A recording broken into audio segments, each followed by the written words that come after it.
D'étirement aujourd'hui, nous allons faire tout ce qui est partie de la chaîne antérieure du membre inférieur.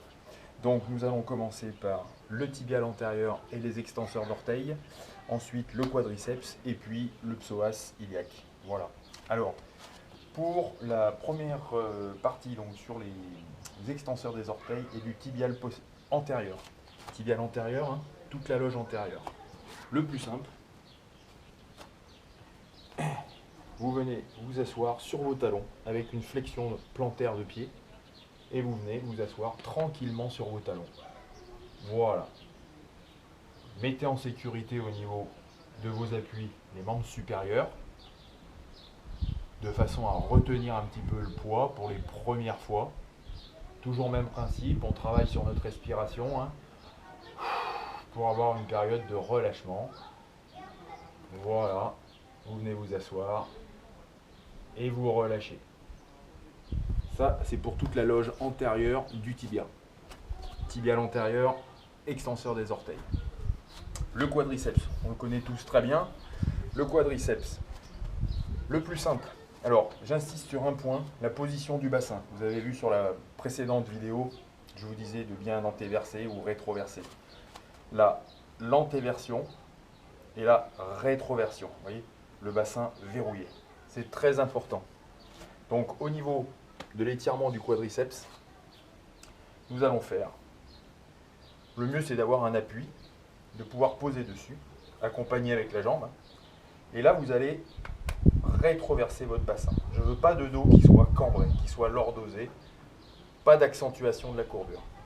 Une fois que vous êtes dans la position, c'est qu'à partir de là, vous allez descendre le genou tout en maintenant la rétroversion de bassin et donc les lombaires qui sont protégés. C'est à partir de là où vous venez étirer, toujours sur le temps respiratoire. Et vous relâchez. Bien sûr, on peut le faire juste avec un appui de mur et avec sa main.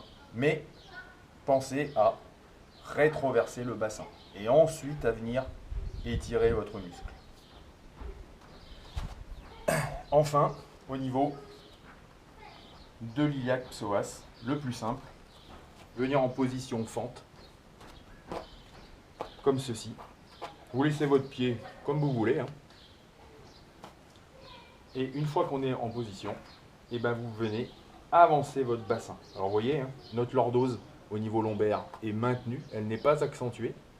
Et vous allez venir tranquillement avancer votre bassin à l'horizontale, tout en gardant le point fixe au niveau du genou au sol. Et vous avancez, comme ceci. Au fur et à mesure, vous gagnez. On travaille toujours sur les temps respiratoires. Les plus souples pourront coupler avec l'étirement du quadriceps, comme ceci. Toujours le buste et les lombaires bien verrouillés. On tire sur notre quadriceps en pliant le genou et on avance pour faire le psoas. Et on relâche.